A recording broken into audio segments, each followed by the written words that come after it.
Yes, Roma wines taste better because only Roma selects from the world's greatest reserves for your pleasure. And now, Roma Wines, R-O-M-A, Roma Wines present Suspense. Tonight, Roma Wines bring you the MGM star, Miss Susan Peters, in They Call Me Patrice, a suspense play produced, edited, and directed for Roma Wines by William Spear. Suspense, radio's outstanding theater of thrills, is presented for your enjoyment by Roma Wines. That's R-O-M-A. Roma Wines, those better-tasting California wines enjoyed by more Americans than any other wine. For friendly entertaining, for delightful dining. Yes, right now, a glassful would be very pleasant as Roma Wines bring you Susan Peters in a remarkable tale of Suspense.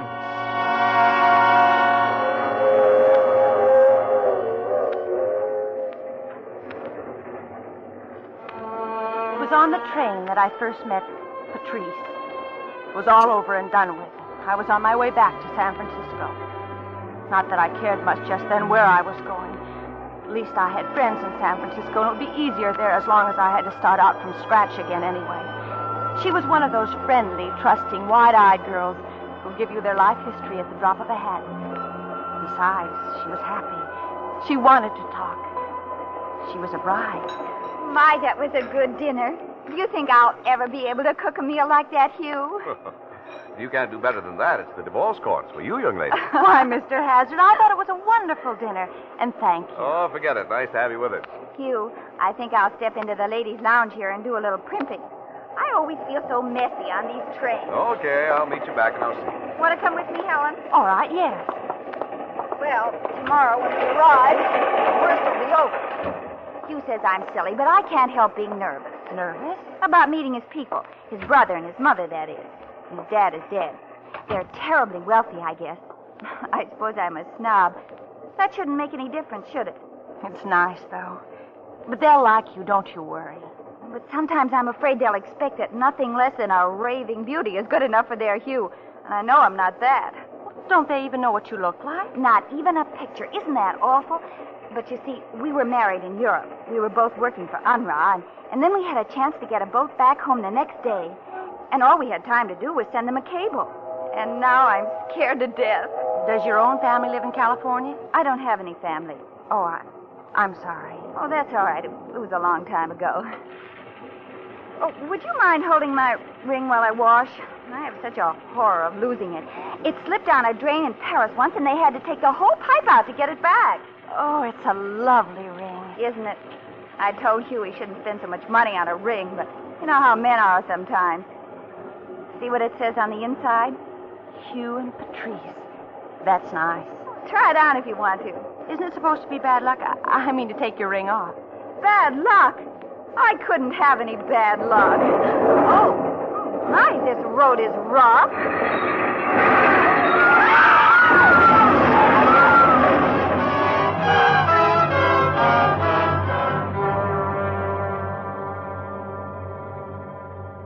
At first, it just seemed as though everything was white.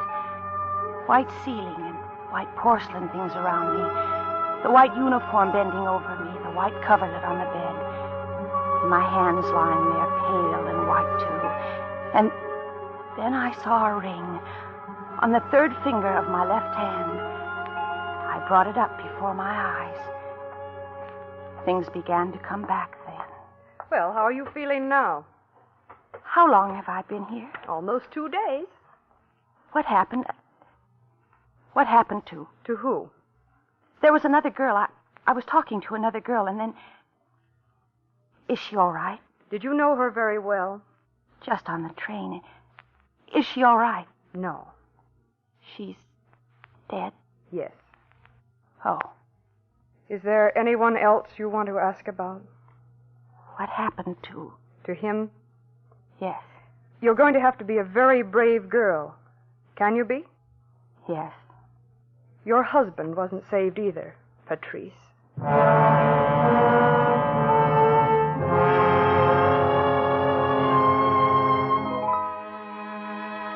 For a long while, I just lay there, thinking. I hadn't decided yet. I was just thinking. The things that she had told me echoing around in my head. They're terribly wealthy. Never seen me, not even in a picture. No family of my own.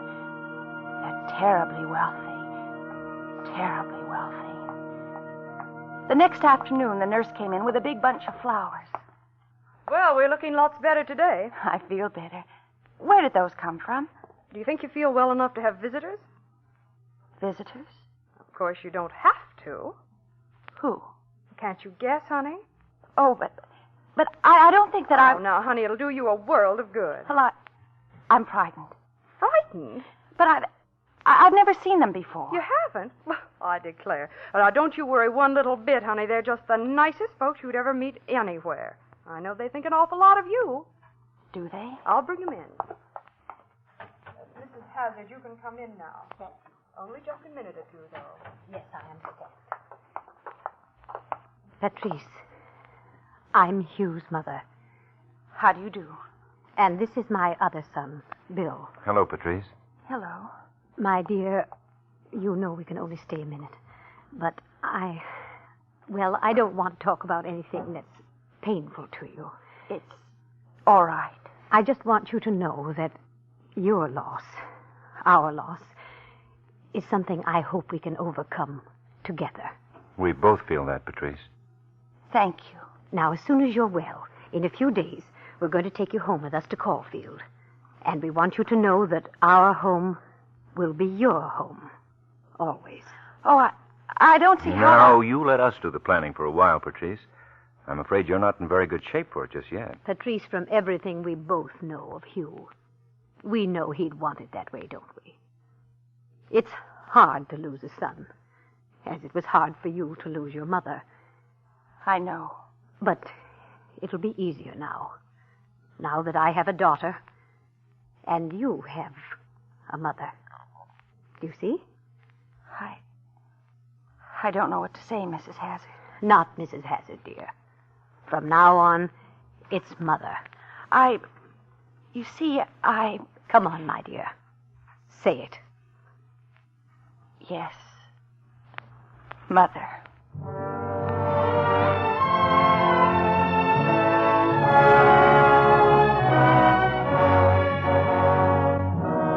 For Suspense, Roma Wines are bringing you Susan Peters in They Call Me Patrice by Cornell Woolrich. Roma Wines' presentation tonight in radio's outstanding theater of thrills, Suspense.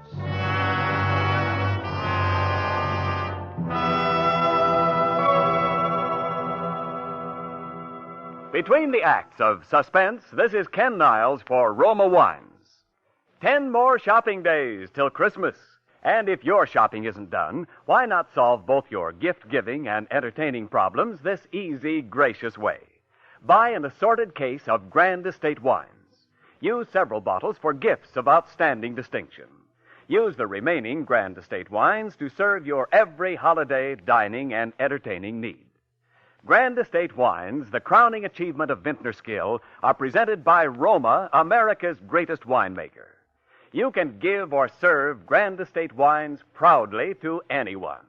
For the taste excellence of Grand Estate wines bespeaks your desire to offer only the finest.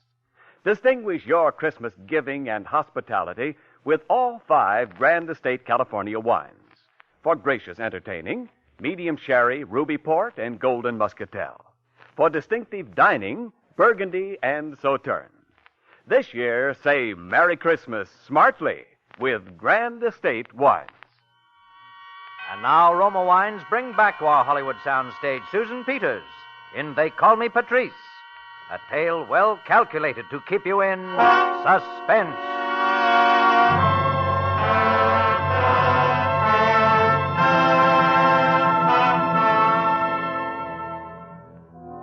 What would you have done? Don't judge me unless you've worked in a hash house or behind the counter of a third-rate department store and scrimped and starved to keep up appearances. Don't judge me unless you've been through that and suddenly had a chance to trade it all in for security and wealth and a home. Just because somebody somewhere made a little mistake, You're the daughter-in-law of a wealthy family in California. And all you have to do is keep your mouth shut and not deny it. What would you have done? I kept my mouth shut. And there were clothes and a car and a lovely room of my own. And a mother. And Bill. Bill was my brother-in-law. The brother-in-law of Patrice.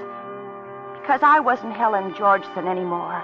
I wasn't the poor, bedraggled little girl who'd been divorced 2 months ago by a rotten leech of a husband. I was Patrice.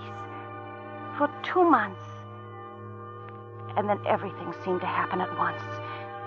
In just one day. Today. It began at breakfast this morning. More coffee, Bill? No, thanks. I have to run in a minute. You know, Patrice, I was in Paris once, as a girl, many years ago. Tell me, has it changed much since those days? Changed? How can she answer that, Mother? She wasn't there when you were, so how could she know if it's different than it was then? Oh, you know what I mean. Don't be so technical. Why, yes, it has changed, I suppose. You and Hugh were married there, weren't you? No, Mother, London. Don't you remember the letter with some London letterhead? You mean the cable? No, dear. I remember the cable, of course. I mean the letter. And I'm positive it had a Paris postmark, Bill. I have it right upstairs somewhere. I can show you. Well, you hardly have to do that. Patrice certainly knows where she was married. All right, Smarty, we'll see. Which was it, Patrice? London or Paris? It was London. Well, I could have sworn. But we left right away for Paris. You see, I think what happened was that Hugh wrote the letter in London, and, well, he didn't get a chance to mail it until we got to Paris. Well, that probably was it. Funny, I don't remember anything about London, though. About Mrs. Hazard, the morning mail. Oh, thank you, Stevens. Just put it right down here. Yes, ma'am. Bills. And circulars. Oh, here's one for you, Bill. Huh? Fred Ellis, I guess. Oh, thanks. Why, Patrice, here's one for you. For me? Uh-huh. That's a local postmark, too. I wonder who it could be from. Well, I don't know. Why, Patrice, where are you going? I just remembered. I think I left the bath water running. The bath water? The letter was typewritten. It was unsigned. All it said was, I know who you are.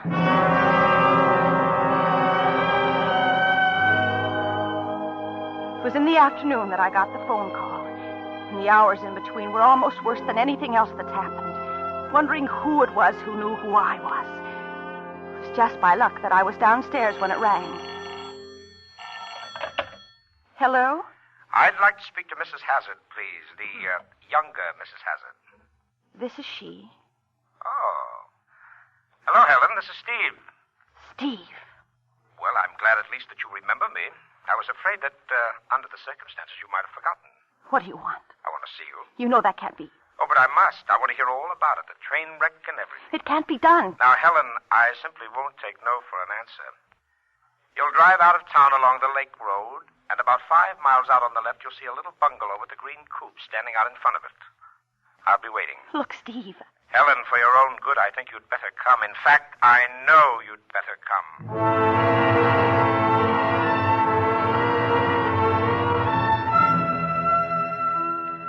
I went, of course. He hadn't changed. A little more run down at the heel, a little more cynical and sardonic than usual, perhaps. But he hadn't changed. Oh, no, he hadn't changed. And after I heard about the train wreck, it was comparatively simple. Oh, by the way, I identified your body. You owe me something for that, at least. Owe you something? Well, don't you think so? Well, what are you doing? Mental arithmetic? I'm wondering how I could have ever married a man who'd stooped to blackmail. Oh, come, Helen. Let's not be emotional about this. You have a very nice thing here. I don't have a thing. They have the money, but... But you do have your own bank account, don't you? How much do you want? I'm going to be very fair with you, Helen. The truth is, I need just enough for a little business venture in Mexico. How much? Only $1,000. If you have neglected to bring your checkbook with you, I have one here. A check? I said I was going to be fair. Don't you see, Helen, when the check goes through the bank and comes back to you with my signature on it, you'll have evidence against me. I think you call it blackmail. Do you know another name for it? I think you're being a little unkind, considering that when you get your check back, you'll have permanent insurance against my asking you for any more. Now, here. Make the check out to me, Helen, not to cash. And the name is Stephen Jortson, if you remember. I remember. Thank you, dear. I have an idea that I shall make a very handsome profit on this little investment. I hope you do. And when I do, darling, I promise that you will be the first to know.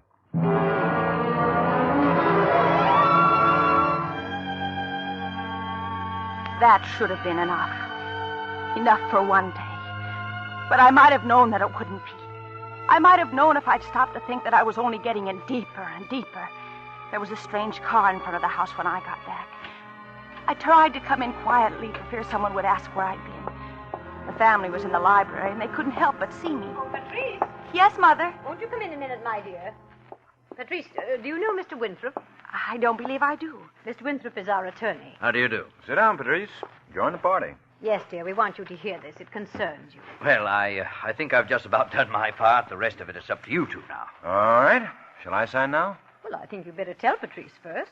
Don't you think she ought to know? I'll tell her if you like. Perhaps I can explain it a little easier. You see, Mrs. Hazard is changing her will. Her will? Yes. Previously, her estate had been equally divided between her two sons. But now, since there is only one remaining heir, that is Bill, she's adding a codicil providing that one half of her estate shall now go to you. Well, don't look that way about it. You're not doing anybody out of anything, Patrice. I have the business Dad left for me. No.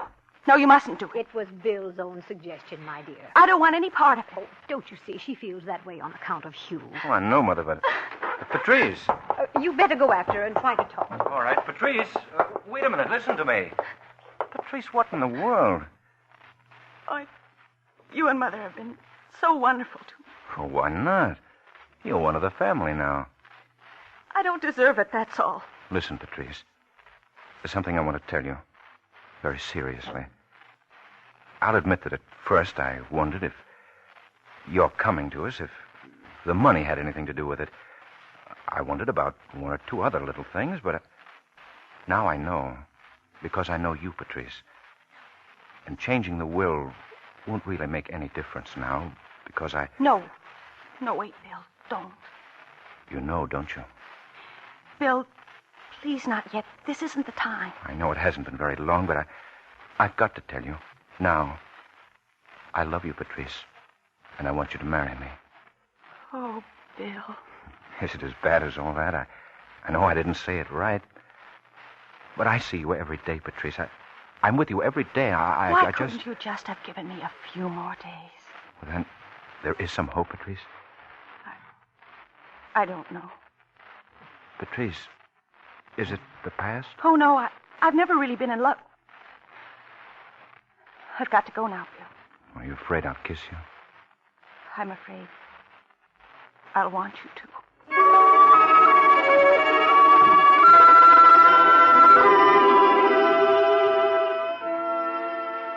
So you see, it wasn't just the money, the security anymore. I'd have loved him if he'd been a pauper. This is it, he said. This was it, all right. At first, I hadn't wanted to go to the dance at the country club and be stared at and asked tactful questions about Hugh. Now I was glad. Now it was pure escape from the turmoil of my thoughts and the guilt and indecision. Pure escape. I thought. Well, if I'd known you danced this well... Do I?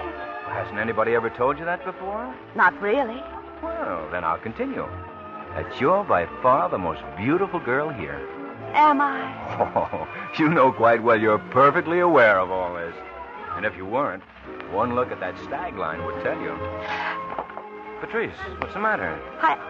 I must have stumbled. Stumbled? Oh, not you. I beg your pardon. Do you mind if I cut in? Oh.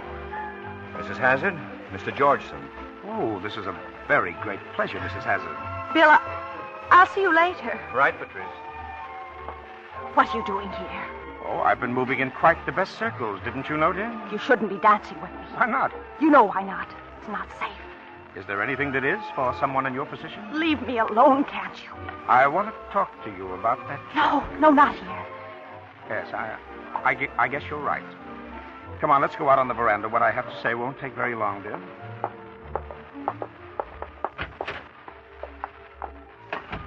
Oh, yes, I think it's much better out here. All right, Steve. What about the check? Oh, yes, indeed. It's quite the nicest check I've ever had. In fact, I've still got it. Aren't you going to cash it? I'm afraid you weren't thinking very clearly this afternoon, Helen. You remember I told you that once that check passed through the bank and came back to you with my signature on it, you would be holding evidence against me. Yes. But, of course, if I don't catch it, if I just hang on to it, then I'm holding evidence against you, dear. Quite damaging evidence. Don't you see? What do you want now? Helen, I'm afraid I'm not interested in a mere $1,000. Then give it back to me and I'll give you more, whatever I can. Oh, no, Helen. I have no intention of giving this check back to you. But do you see this envelope? Yes. You'll notice that it's addressed to William Hazard at his office so that you can't intercept it. It contains that check, and it's going into the mail tonight. You wouldn't do that, Steve. Oh, yes, I would, unless... Unless what? Unless you take a little drive with me that I've planned for tonight. Oh, it's not far, just to Hastings, but it's over the state line, and there's a justice of the peace there. Justice of the peace? Mm-hmm. And he's going to make us man and wife all over again. Mr. and Mrs. Stephen Georgeson. Steve! No? Then I'll mail the check tonight. Why? Why do you have to do this? Mrs. Hazard, whom you've been calling your mother-in-law, can't last forever, and when she goes, of course, you'll inherit, I should estimate, about $200,000. Under the law, as your husband, a third of that is mine.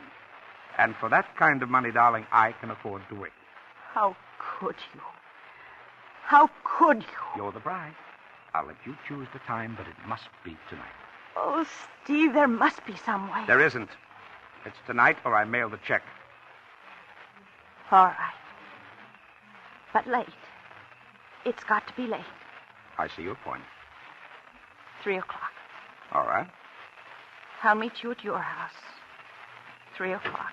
And, be on time, Helen, because the United States mail is always on time. Oh, there you are, Patrice. Oh, excuse me.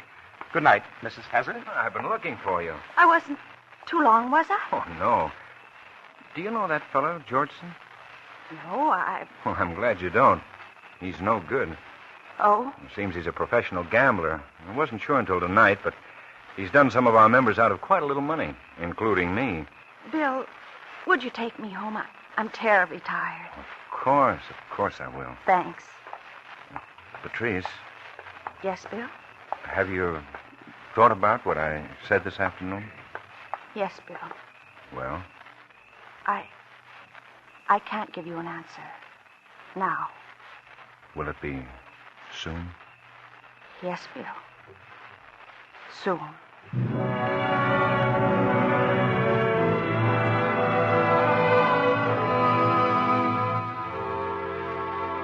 There was nothing else to do now. I waited until the house was dark and I was sure everyone was asleep. And then I slipped out and got the gun that I'd found one day in a cupboard in the garage. And I drove out to meet Steve. He didn't need to worry about my being on time. I was right there on schedule. Well. Come in.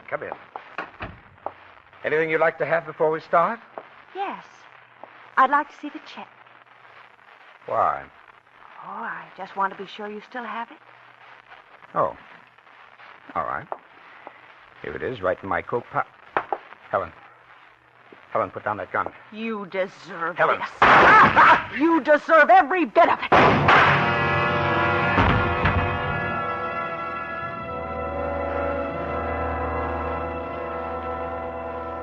I took the check out of his pocket and burned it there in the fireplace. I threw the gun as far as I could into the lake. And then I drove home and let myself into the dark, quiet house. And although I just killed a man, I slept like an innocent child.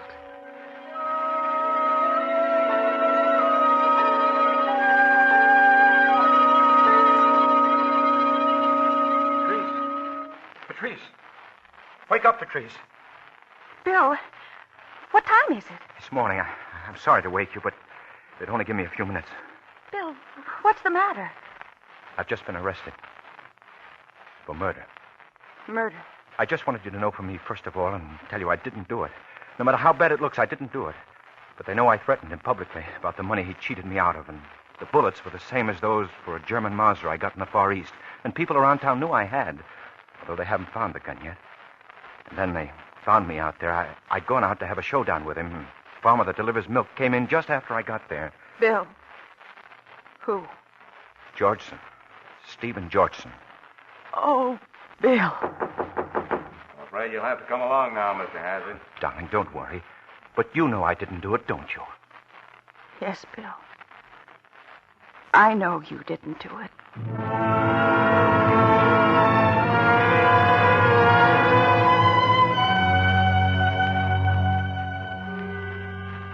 That's why I've written this. It's one of those things you read about in the papers. A signed confession. Oh, they've been terribly nice to me. Hired the best lawyers. They say maybe I won't get too bad a sentence.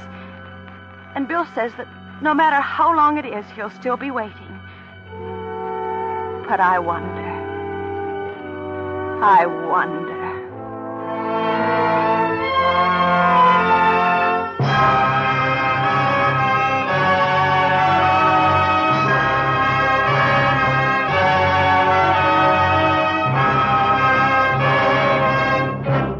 Suspense.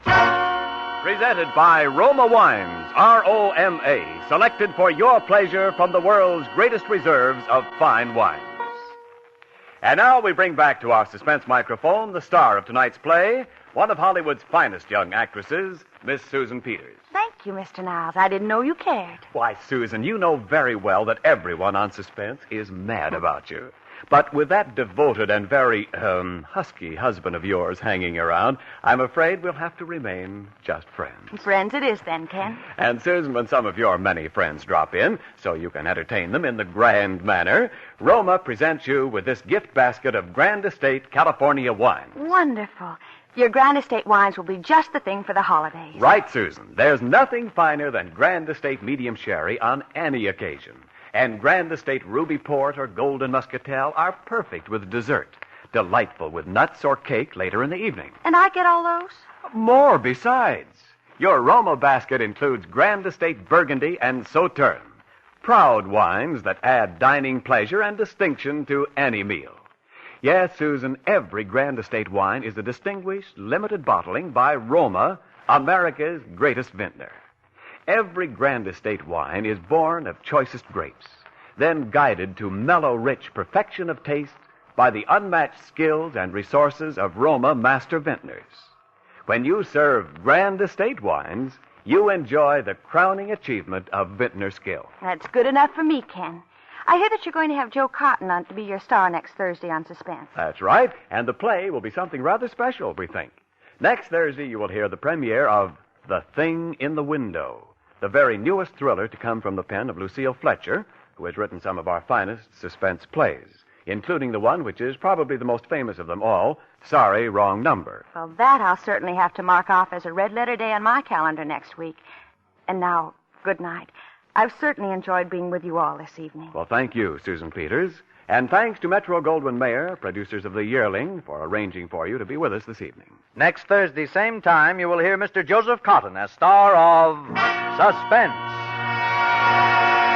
Produced and directed by William Spear for the Roma Wine Company of Fresno, California.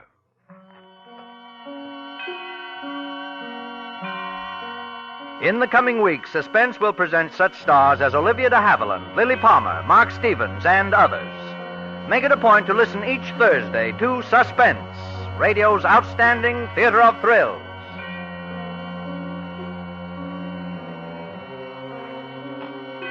This is CBS, the Columbia Broadcasting System.